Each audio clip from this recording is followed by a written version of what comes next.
Cada viernes al caer el sol tenemos una cita con nuestro Creador en la celebración del recibimiento del Shabbat y la introducción de la porción semanal de la Torá. Suscríbase a nuestro canal Raíces Hebreas de la Fe para que reciba nuestras notificaciones de transmisiones a las 8 de la noche, hora del Atlántico. Les esperamos. Shabbat Shalom. Está en los cielos, Él hace todo lo que desea.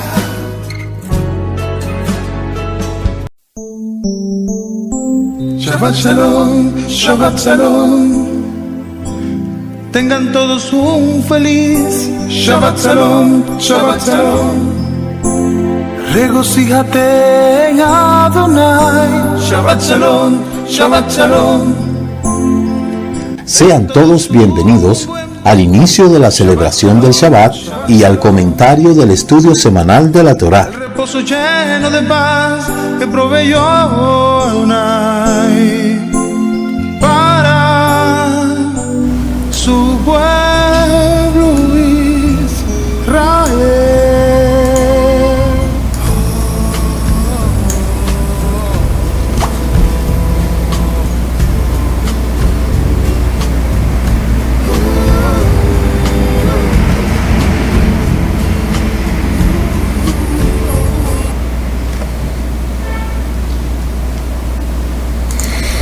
Shalom, amado, buenas noches, Shabbat Shalom, que el Eterno le bendiga, que el Eterno le guarde. Le damos la más cordial bienvenida a este programa de los viernes, la introducción de la porción semanal de la Torá. Quien les habla, su amigo y hermano en el Mesías, el Roé Ricardo Mujica. Somos el Ministerio Mesiánico Internacional Directo al Corazón, anunciando la restauración de Israel y de todas las cosas. Así declara la Escritura. Y en este momento pues nos adentramos a este programa de los viernes, la introducción de la porción semanal de la Torá. Como siempre, agradezcamos al Eterno por permitirnos estar aquí en este momento, recitando la verajá del Begi Manu, Baruch Atah Adonai Eloheinu Melech Haolam Asher Kidishanu Segeianu, Beki Manu, Begi Manu, la Manjaset. Bendito eres tú, nuestro Elohim, Rey del universo, que nos diste vida, nos sostuviste y nos permitiste llegar hasta este momento. Bendito seas tú, Eterno, que nos da esta oportunidad. Declara la Escritura en el libro de Shemot, capítulo 31, verso 16. Los hijos de Israel guardarán el Shabbat, cumpliendo con él de generación en generación, siendo este un pacto perpetuo, una señal entre el pueblo de Israel y yo, porque en 6 días Elohim creó los cielos y la tierra, y en el 7º día descansó. En tal sentido, damos gracias al Eterno porque nos permite estar aquí en esta noche, en este día de Shabbat, y recitemos la verajá. Levante su copa y recite: Baruch Atah Adonai Eloheinu Melech Haolam Borei Pri Gefen. Bendito eres tú, Eterno, nuestro Elohim, Rey del universo, creador del fruto de la vid. Y asimismo bendecimos la Parnasá. Baruch Atah Adonai Eloheinu Melech Haolam Amoxilejen Minja Aretz. Bendito seas tú, Eterno Elohim soberano, Rey del universo, que bendices el sustento de la tierra. Toda alaba, Padre eterno, por este momento que nos ha otorgado, y te pedimos que bendiga a todos aquellos que están conectados en este momento. Continuamos en esta semana ya concluyendo la parashá Pekudei, la parashá número 23 ya de lo que es el libro de Shemot.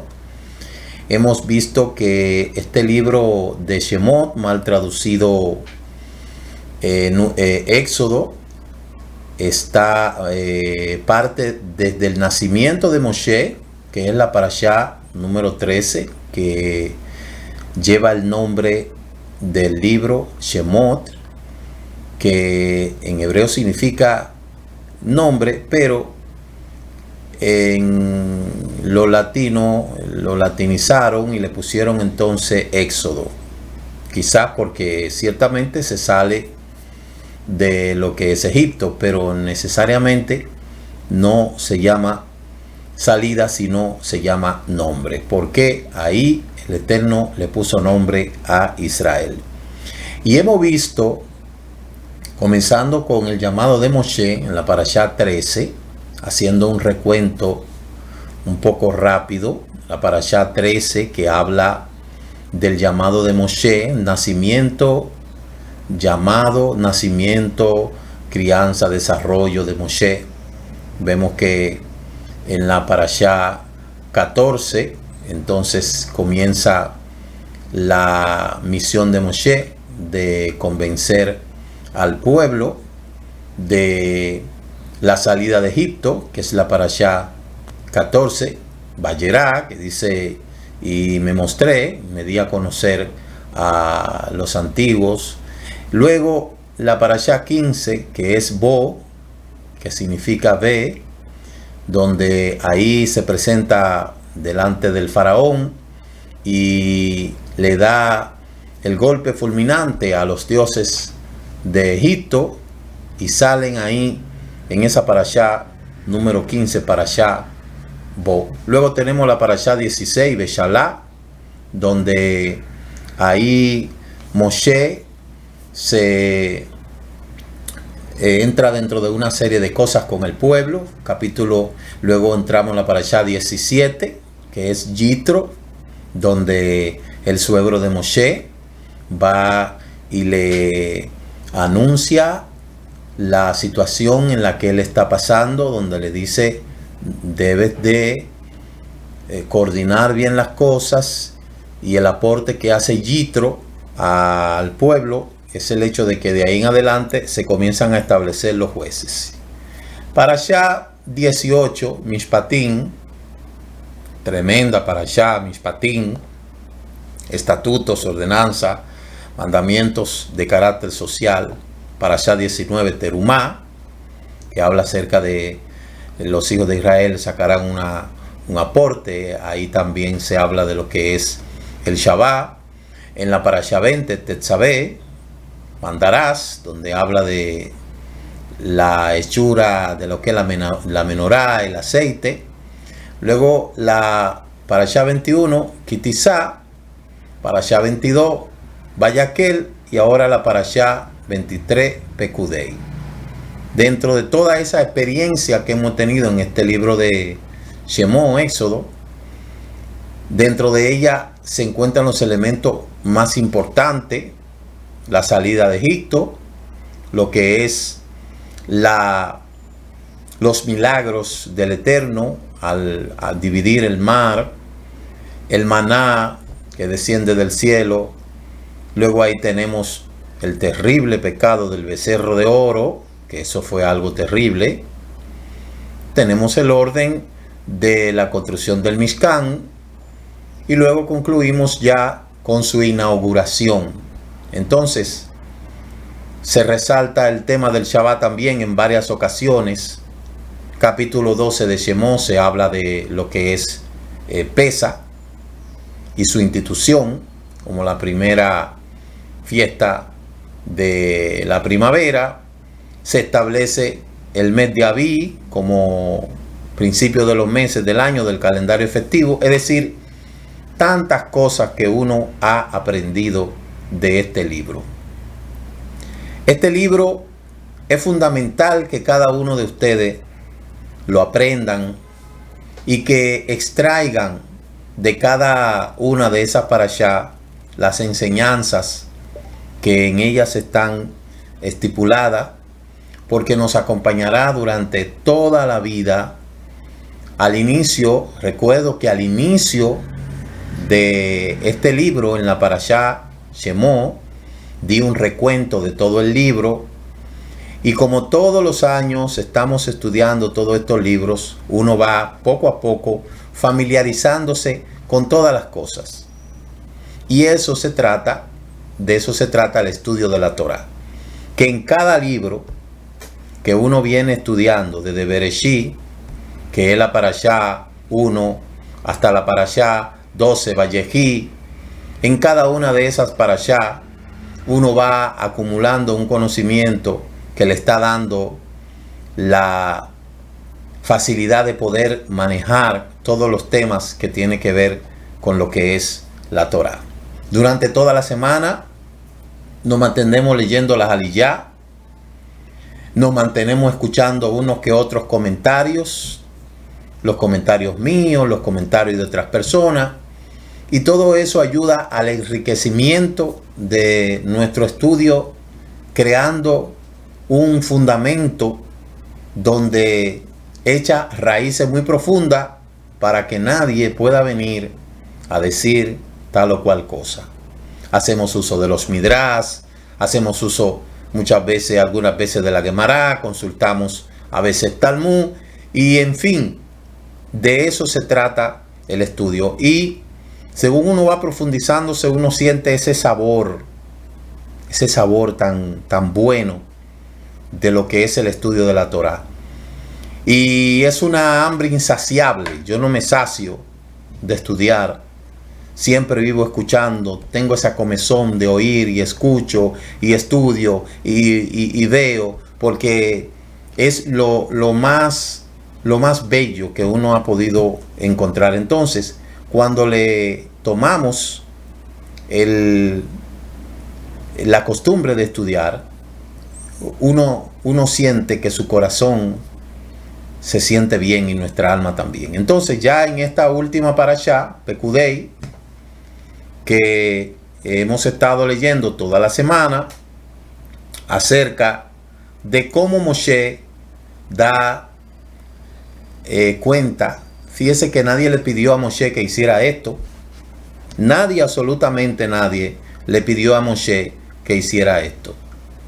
Pero Moshe lo quiso hacer, porque Moshe conocía claramente el pueblo que estaba dirigiendo y conocía todo lo relativo a sus vidas. Entonces, conocemos que otro comienzo está escrito: luego el Eterno habló a Moshe diciendo, el primer día del mes primero hará levantar el Mishkan, el Ohel Moed. Y aquí estamos viendo que el Mishkan debe de ser levantado al comienzo del año, lo que está lejos de ser solo una instrucción aislada. ¿Por qué comienzo hablando de lo último? Porque no se nos debe olvidar cuál era el objetivo del Mishkan. Y hasta que el pueblo no entendió la magnitud de la importancia del Mishkan, el Mishkan no fue levantado. Levantar el Mishkan nos muestra que cada año, en todos y en cada uno de sus días, no solo la presencia del Eterno estaría dispuesta a manifestarse dentro de los hijos de Israel, sino que cada uno de estos deben de guardar especial kedushá en su vida, para que el Mishkan pueda siempre hacerse visible en ellos.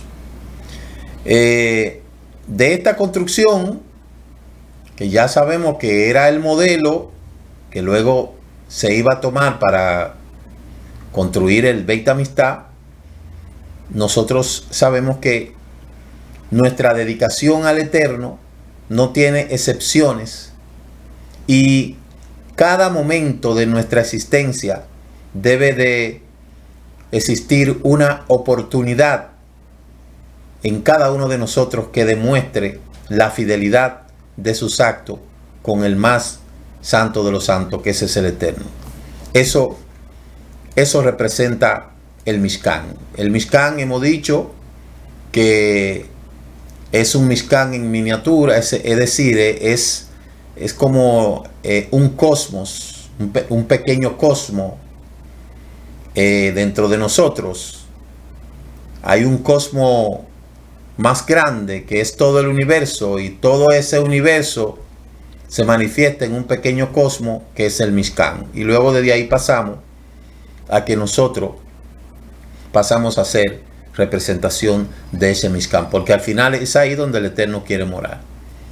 En cuanto a lo que es el aspecto fundamental de la parashá, habla de que la historia de los Kohanim, se hace eco de la historia de los Kohanim, de la creación, y a medida que la historia de la creación se desarrolla en 7 días, la instrucción sobre el Mishkan se desarrolla en 7 discursos. Tanto los relatos de la creación como en el Mishkan, el texto pues señala la finalización de la tarea, y tanto en la creación como en el Mishkan el trabajo realizado se consideró bueno.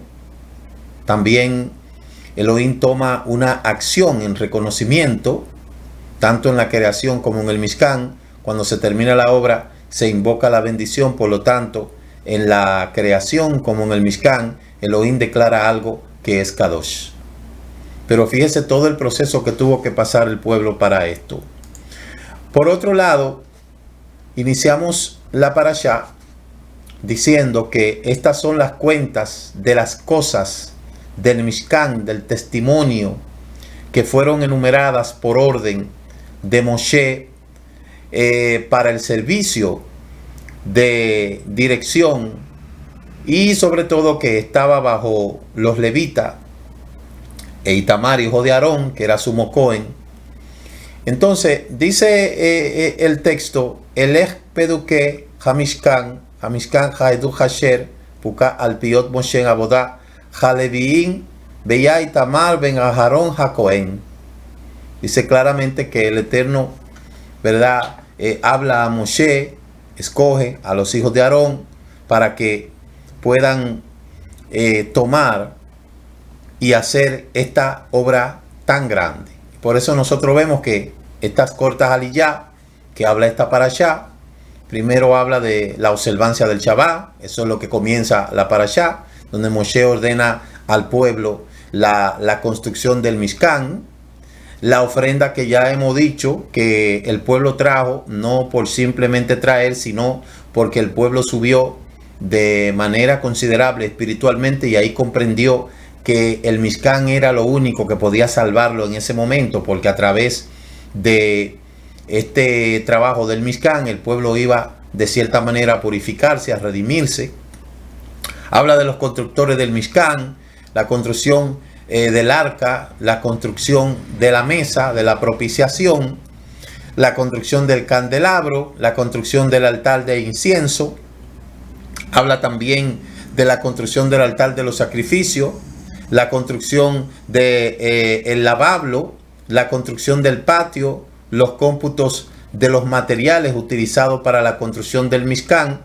Habla de la confección del efod y de la confección del hoshen, también de la confección del manto, la confección de las túnicas y otros elementos, la confección de los tzitzit, y luego ahí, al concluirse la obra, Moshe entonces bendice al pueblo. La orden de la inauguración del Mishkan, la erección del Mishkan en una nube y el desplazamiento. Todas estas cosas son elementos fundamentales de lo que es esta parashá. Entonces, para ir resumiendo de manera significativa, primero vemos la administración de Moshe. Decíamos al inicio de esta parashá, el domingo, que Moshe tomó la iniciativa de dar cuenta de todas las cosas, donde ahí hablábamos de la transparencia que debe de tener el líder con los fondos que han sido puestos bajo su administración. Y que el líder debe de separar una cosa de la otra.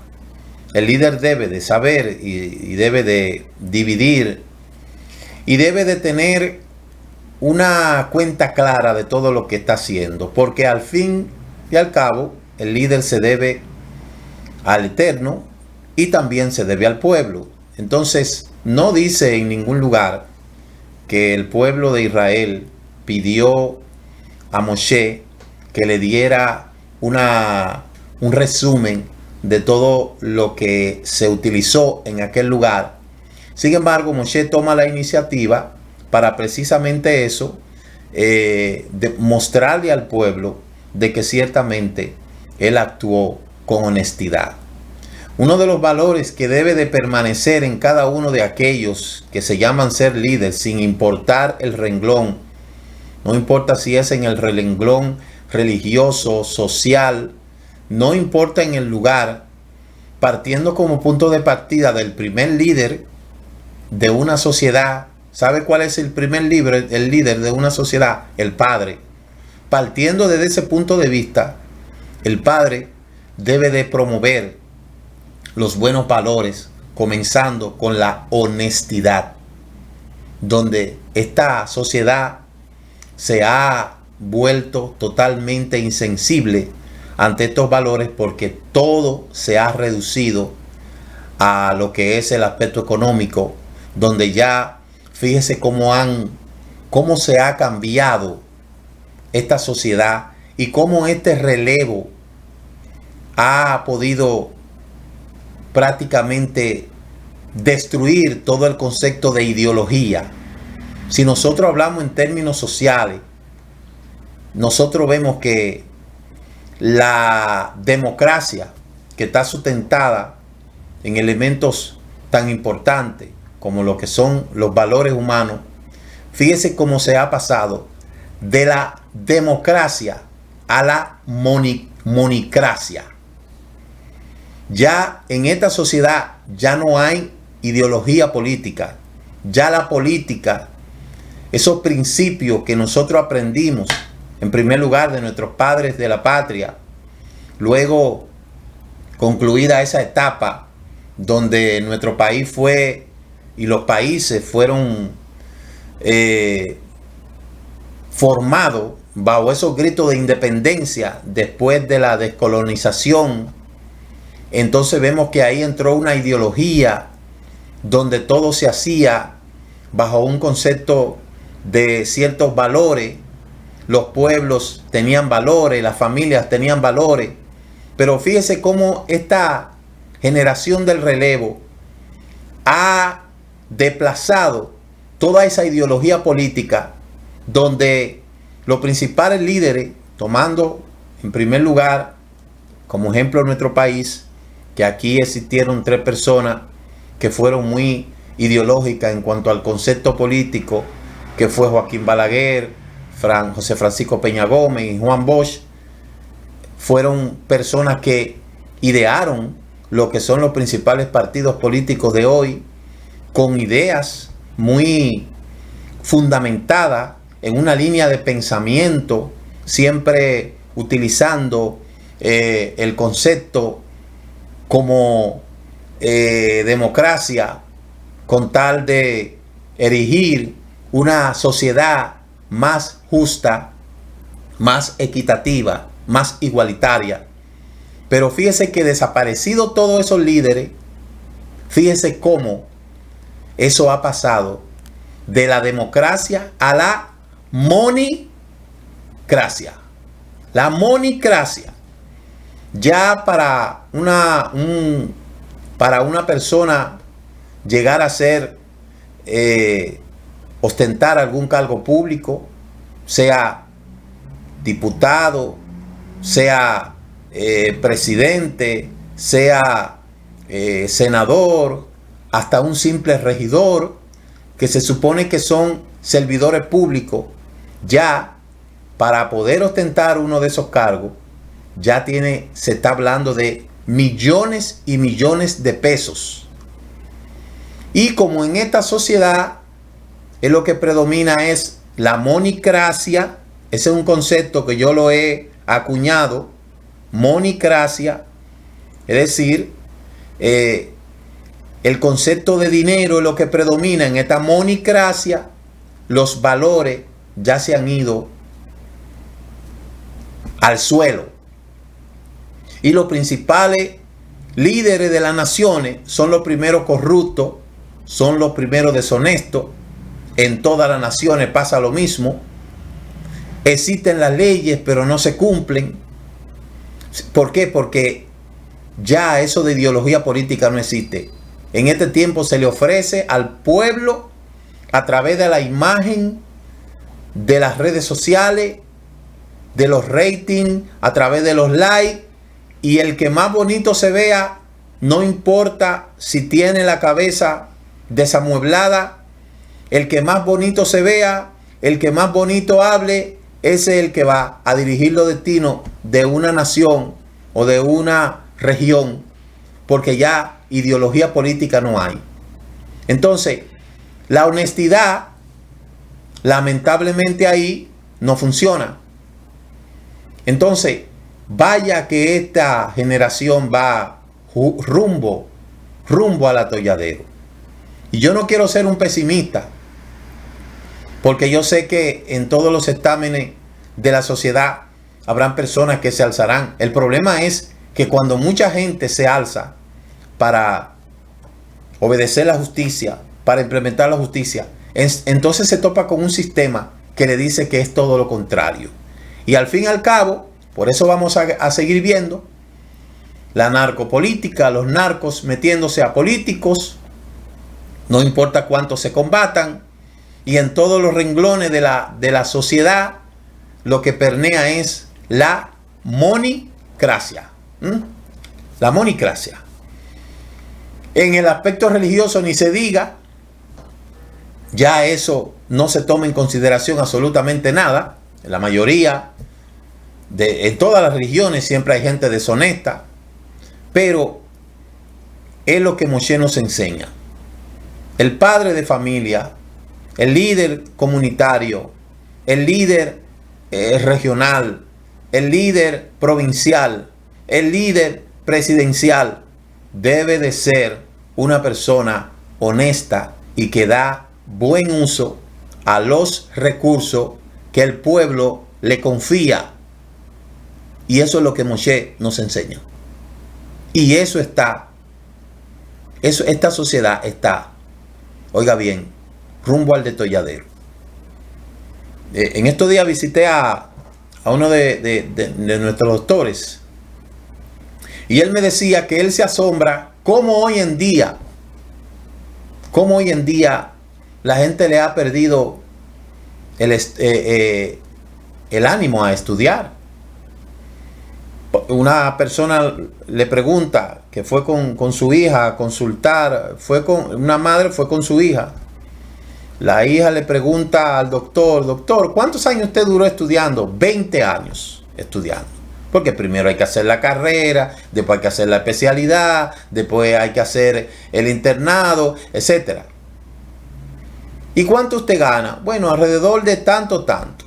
Y sonriendo le dice la muchachita de 20 años, eso me lo gano yo en 2 semanas. Ahora bien, cuando esos influencers se enferman, ¿a dónde tienen que ir? Entonces yo le hago un llamado a esta generación que no se deje envenenar por esa apariencia que se muestran en las redes sociales. Si hay algún joven o alguna joven o algún niño o alguna niña que me está mirando, no se lleven, no dejen camino real por vereda. No se lleven que con dinero ustedes van a resolver todo. No abandonen su carrera para hacer lo que están haciendo muchos jóvenes hoy en día. Que irse tras los likes, se atreven a desnudarse y hacer lo que sea para buscar like, para buscar view. Porque cuando se enferman, no van a donde el influencer. Cuando caen en las drogas, no van a donde el influencer. Cuando caen en tanta desgracia, no van a donde el influencer. Entonces, jóvenes, a unos jóvenes selectivos que yo sé que me escuchan, no abandonen sus estudios para irse detrás de los views y de los likes. Siga el camino de lo bueno, de lo recto, y no abandone su carrera, su estudio, para ir tras una cosa que lo único que al final tendrá un final no feliz. Entonces, Moshe, el buen líder, nos enseña a cómo nosotros ser transparente y honesto predicar con el ejemplo y ser una persona que verdaderamente pueda decir: yo estoy limpio y estoy seguro de lo que hago, con toda la transparencia. Eso es bueno decir eso. Lo otro es que el pueblo aprendió a ser diligente a través de la obediencia. Esta era la segunda característica de esta parashá. El pueblo de Israel en el desierto padeció mucho, luchó mucho, pasó mucho. Después del pecado del becerro de oro, eso fue terrible. Pero después ellos pudieron comprender que la bendición radica en dos cosas: en la obediencia y en la diligencia. Obedecer a lo que el Eterno ha dicho, apoyando al líder que ha colocado para que puedan echar hacia adelante esa visión. Ninguna visión se desarrolla si el pueblo no se une al líder. Y por eso el líder tiene que estar claro a la visión en la cual el Eterno lo ha llamado. Y luego el pueblo tiene que ser diligente, porque al Eterno no le gusta la pereza. Al Eterno no le gusta la haraganería. Al Eterno no le gusta la dejadez. Al Eterno no le gusta la mezquindad. Por eso, cuando el pueblo anda en obediencia, el pueblo va a ser bendecido. La bendición viene a través de la obediencia. Es a través de la obediencia que viene la bendición. No es a través, como yo se lo decía, no es a través de toca tres y dile que van a venir tal cosa. No, señor. Entonces, desde la cabeza hasta los pies, desde el más pequeño hasta el más grande, tenemos que entender que sin obediencia no hay bendición. Y sin diligencia tampoco hay bendición. Y el pueblo comprendió eso. El pueblo entendió eso. Lo tercero fue el desprendimiento del pueblo y su nivel espiritual. El pueblo entendió que donar para la construcción del Mishkan era lo que lo iba a librar a ellos y a salvar de la sentencia que ya estaba promulgada. Una obra en los cuales, me decía una hermana, creo que fue ayer, que hay personas que le dicen a ella que ella no tiene que diezmar porque no hay templo, y que eso mejor hay que dárselo a los pobres. Es el concepto de mucha gente. Sin embargo, cuando ese tipo de persona tiene problemas, ¿a quién acude? Cuando ese tipo de persona se ve en situaciones difíciles, ¿a quién acude? Entonces, el desprendimiento del pueblo depende del nivel espiritual en el cual está viviendo el pueblo. El pueblo de Israel no entendió la importancia del Mishkan hasta que no tocó fondo, hasta que no se dio cuenta que no todo se va a resolver de manera carnal. Entonces ahí es donde ellos se dieron cuenta de la importancia espiritual del Mishkan, porque ellos estaban en el nivel espiritual. Ninguna persona que esté en el nivel que no esté en un nivel espiritual va a poder comprender la importancia de las cosas espirituales, la importancia de tener un guía espiritual, la importancia de tener una persona a quien ir a pedir consejo, a que ore por ello. Ninguna persona con ese tipo, porque aquellos que no tienen ese concepto le llevan su dinero a los psicólogos. Hay personas que no están en la dimensión espiritual de tener un guía espiritual, entonces ellos van a los psicólogos, los psiquiatras, muchos van donde los brujos, otros van a los médicos a gastar todo tipo de dinero a través de grandes consultas, porque ese es el nivel en el cual ellos están. Ellos están en ese nivel y por eso ellos prefieren bajar del nivel espiritual y gastar su dinero en medicina, en tratamiento, en psiquiatría, que entonces subir de nivel espiritual y decir: yo dependo del Eterno, el Eterno me va a ayudar, tengo un guía espiritual que ora por mí, que me ayuda. Hay mucha gente que prefiere mejor guiarse según la visión que ellos dan. Entonces el pueblo entendió la importancia del Mishkan cuando pudo subir de nivel espiritual.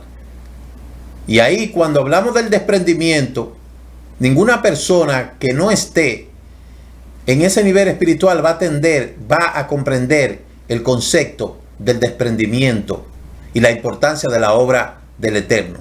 Por eso es que mucha gente dice un adagio que nadie sabe lo que tiene hasta que lo pierde. Cuando la gente, por su culpa de su dejadez, no apoya los programas, no apoya a la comunidad, no apoya al que enseña la Torá, luego que no hay programa, luego que no hay comunidad, luego que no hay nada, entonces ahí se dan cuenta de la importancia, pero muchas veces demasiado tarde.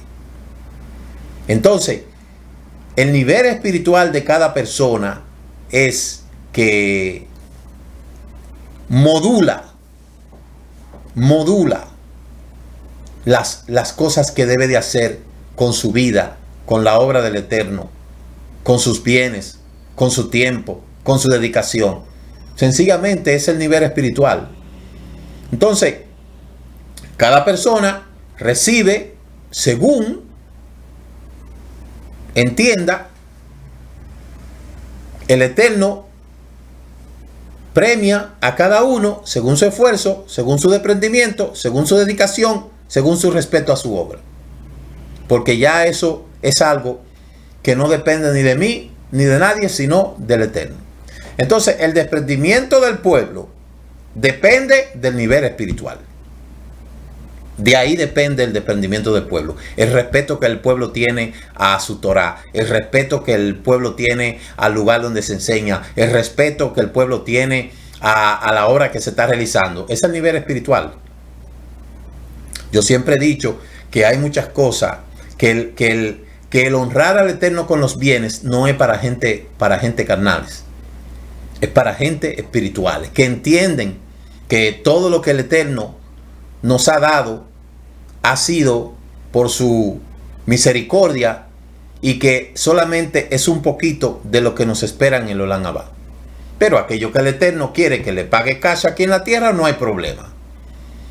Recuerde, el desprendimiento del pueblo depende de su nivel espiritual y con eso no se puede hacer nada. Por otro lado, se habla de la unidad del pueblo y el Mishkan. El pueblo entendió que el Mishkan era un símbolo de unidad, porque ese iba a ser el lugar donde el Eterno se iba a encontrar con el pueblo. Entonces, si es el lugar donde el Eterno va a hablar con nosotros, entonces debemos de ponerle importancia a esto y unir criterios, porque el Eterno no se mueve en medio de la división.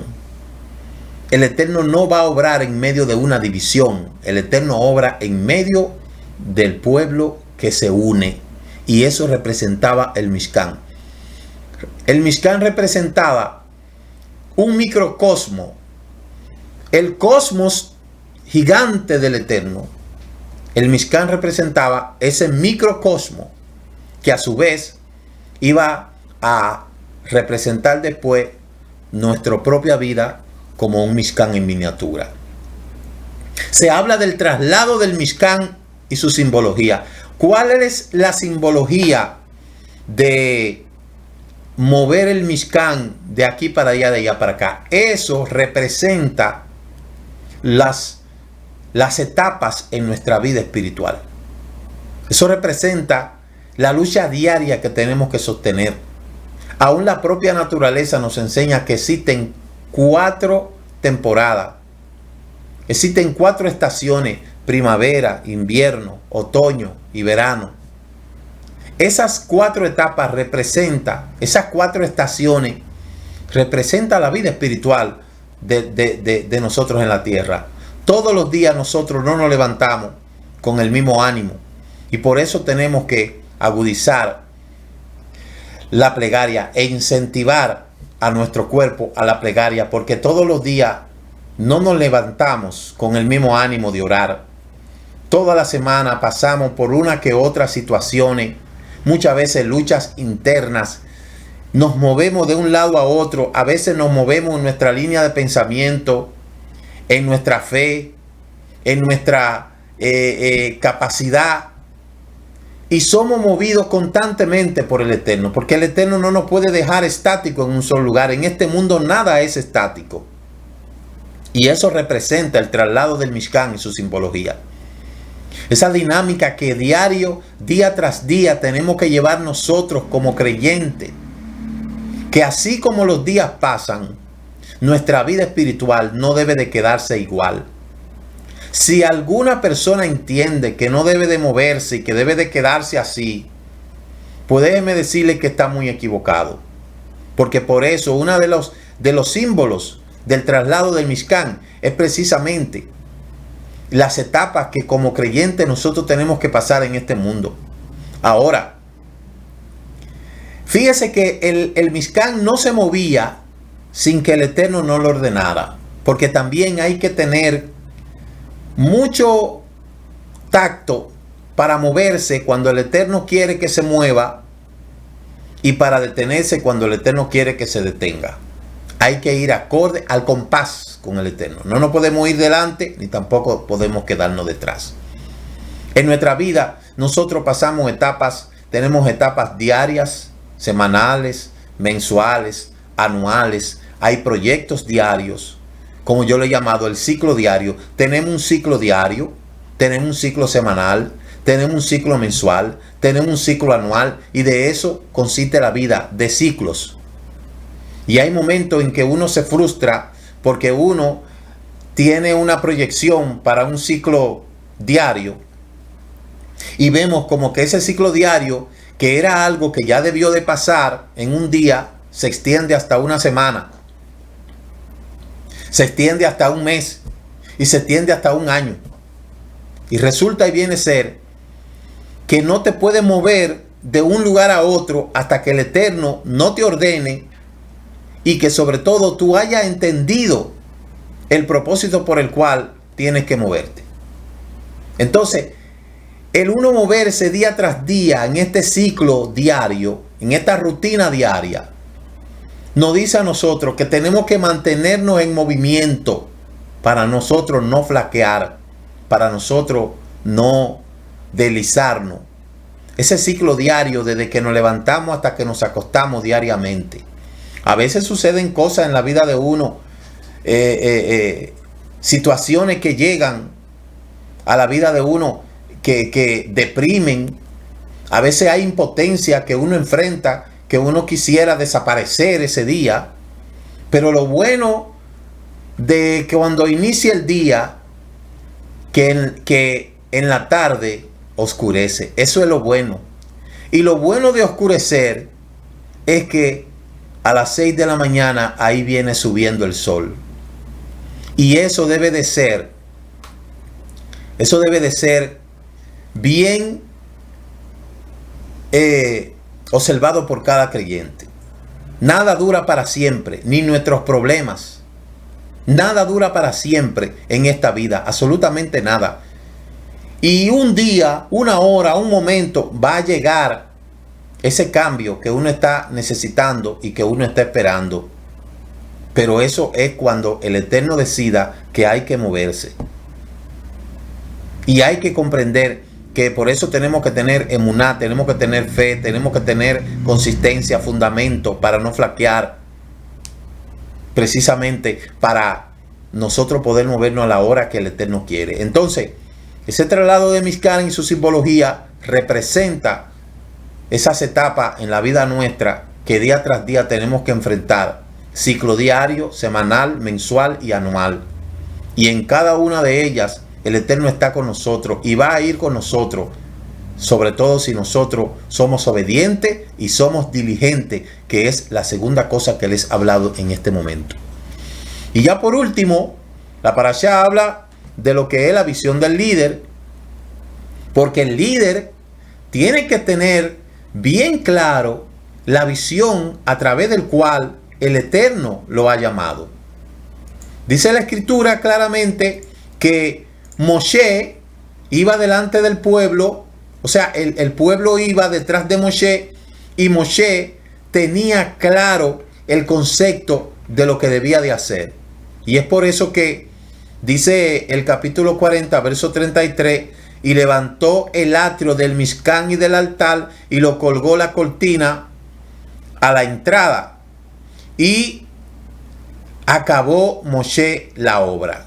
Por eso es que es muy importante que un líder tenga la visión del cielo para la obra del Eterno. Y es muy importante que esta visión sea transmitida al pueblo. Y es muy importante que el pueblo apoye esta visión y entregue los recursos al líder que necesita para que estas cosas se hagan realidad. Entonces, hay otros elementos que podríamos abordar en esta parashá, porque son muchos los elementos. Dice un comentario que estos son los cómputos del Mishkan de testimonio que fueron contados por el mandato de Moshe. Rashi dice que la palabra Mishkan está escrita 2 veces aludiendo a los 2 templos que en el futuro iban a ser destruidos. Pero es difícil entender por qué precisamente en el día en el cual se efectuó el recuento de las donaciones para el Mishkan, un día de gran alegría, era necesario recordarle al pueblo la tragedia que ocurriría en el futuro con la destrucción de estos 2 Beit HaMikdash. Y podemos decir que la Torá deseó que el pueblo de Israel recordara que serían destruidos los templos en el futuro como consecuencia del pecado de becerro de oro, que fue un pecado que catapultó a Israel en una desgracia continua. Y si no hubiera sido por el pecado del becerro de oro, el Beit HaMikdash hubiera permanecido por toda la eternidad. Y el hecho de recordar las terribles consecuencias de ese pecado ayudaría a que no volvieran a cometerlo.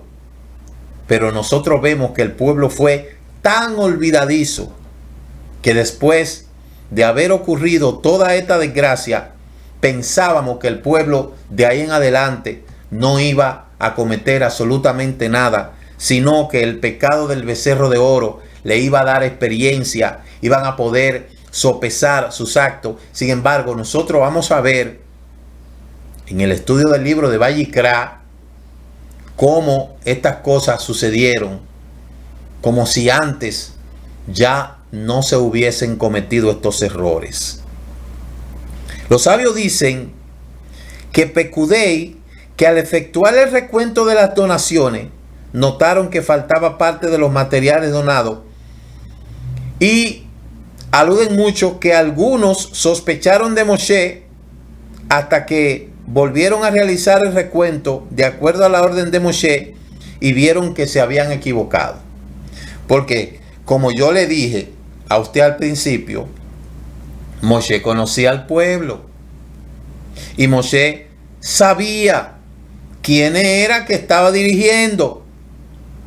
No todos los que estaban allí habían hecho teshuvá, y no todos los que estaban allí eran genuinos.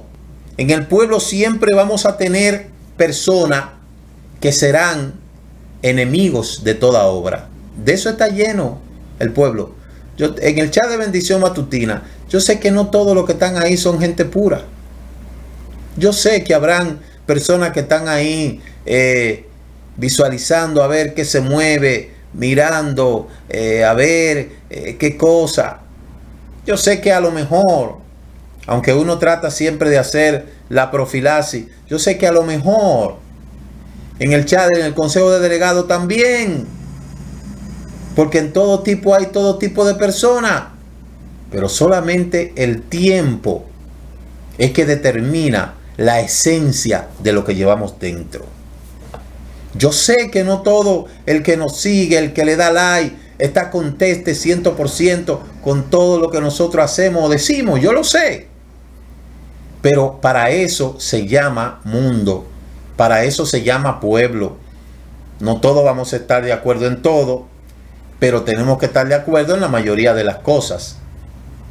Entonces, esta parashá, como vuelvo y repito, le ha dado una enseñanza a todos nosotros acerca de cómo un libro tan nutrido, con tantas cosas, que comenzó con persecución, pero terminó con una inauguración. Durante todo el transcurso del libro de Shemot, nosotros vimos todo tipo de situaciones, pero el libro concluye de manera bendecida. Concluye con la construcción del Mishkan, y eso es lo que importa. Eso es lo que importa. No importa cómo comencemos, no importa cómo se inició. Iniciamos el libro de Shemot, los niños siendo perseguidos con asesinatos de bebés, pero mire cómo concluimos, inaugurando ese gran Mishkan, que todo el cosmos estaba representado ahí, y que posteriormente iba a ser el diseño, la inspiración de Shlomo para construir ese Beit HaMikdash majestuoso y gigante. Entonces, como comenzamos, no importa. Como terminamos, es lo que verdaderamente interesa. Y eso es lo que podemos ver a través de ese libro de Shemot. Ahora, cada uno de nosotros tiene la capacidad de poder analizar, según el estudio que ha tenido de todo ese libro, e identificar aquellas cosas con las cuales se identifica. Y cada cosa de esa que le llamó a la atención, que le enseñó, que usted aprendió, grábela ahí en su corazón. Esa es la esencia del estudio. Que en cada cosa que nosotros estudiamos nos pueda dar la capacidad de poder aprender y de poder quedarnos con algo. Yo, como vivo estudiando constantemente, yo de cada parashá aprendo algo. Desde la parashá 13 hasta la parashá 23. Tanto así que me he aprendido todas las parashá.